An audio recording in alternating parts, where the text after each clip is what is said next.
उत्तराखंड के चमोली जिले के गोपेश्वर में भगवान शिव को समर्पित एक मंदिर है जिसे गोपीनाथ के नाम से जाना जाता है। गोपीनाथ मंदिर से 200 मीटर की दूरी पर रति कुंड स्थित है। माना जाता है कि जब तक रति कुंड का जल भगवान गोपीनाथ को नहीं चढ़ाया जाता तब तक भगवान शिव की पूजा अधूरी मानी जाती है। इसलिए हर दिन मंदिर के पुजारी पूजा करने से पहले रति कुंड से ही जल लाते हैं। तो आगे इस मंदिर के बारे में जानने से पहले आप चैनल को जरूर से सब्सक्राइब कर लेना, जिससे आपको ऐसी वीडियो की नोटिफिकेशन मिलती रहे। तो आइए जानते हैं। गोपेश्वर के गोपीनाथ मंदिर के उत्तर पश्चिमी में वैतरणी नामक स्थान पर स्थित एक कुंड, जो पुराने समय से जिसे रति कुंड के नाम से जाना जाता है। ग्रंथों के अनुसार स्कंद पुराण में भगवान शिव पार्वती से कहते हैं, रति कुंड के नाम से विख्यात जो ये कुंड है, उसमें स्नान करने से मेरे भक्तों को मेरे लोक की प्राप्ति होगी।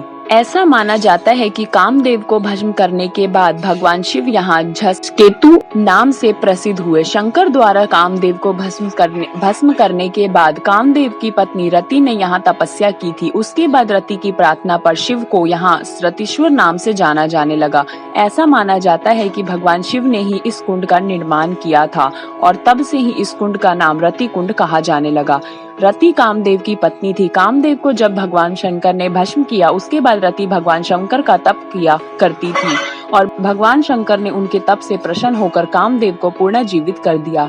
ऐसी मान्यता है कि इस कुंड में कामदेव व उनकी पत्नी रति मछली के रूप में रहते हैं। गोपीनाथ मंदिर में सदैव पूजा के लिए जल रति कुंड से ही लाया जाता है। कामदेव का निवास स्त्री, सुंदर फूल, गीत, पक्षियों के स्वर, सुंदर बाग बगीचे, वसंत ऋतु, चंदन और मध्यम हवा, सुंदर घर, आकर्षक वस्त्र और आभूषण धारी किए गए अंगों पर है। कामदेव के अस्त्र में विशेष रूप से धनुषवान का जिक्र मिलता है। काम के देवता का धनुष हमेशा पीले रंग का माना गया है।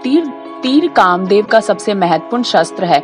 कामदेव का धनुष गन्ने का है, जिसके 3 कोण हैं, जो तीनों देवता ब्रह्मा, विष्णु और महेश के प्रतीक माने जाते हैं। यह धनुष इस बात को दर्शाता है कि मनुष्य के लिए सृष्टि का विकास करने के लिए काम जितना आवश्यक है, उतना ही कर्म और मोक्ष की प्राप्ति भी जरूरी है। कामदेव अपने जिन शस्त्रों से दूसरे के मन में प्रेम का भाव जगाते हैं, उसके लिए वह पुष्प के 5 बाण का प्रयोग करते हैं। कामदेव के धनुष बाण की खासियत है, इनसे घायल होने के बाद भी व्यक्ति आनंद और मिठास महसूस करता है। सबसे अहम बात यह है, इनके चलने की कोई आवाज नहीं आती। सो वीडियो को यहीं एंड करते हैं। वीडियो अच्छी लगी हो तो वीडियो को लाइक एंड चैनल को सब्सक्राइब किए बिना मत जाना। कमेंट में जरूर बताना आपको वीडियो कैसी लगी और वीडियो को ज्यादा से ज्यादा शेयर कर देना। हम मिलेंगे किसी नेक्स्ट इंटरेस्टिंग टॉपिक के साथ।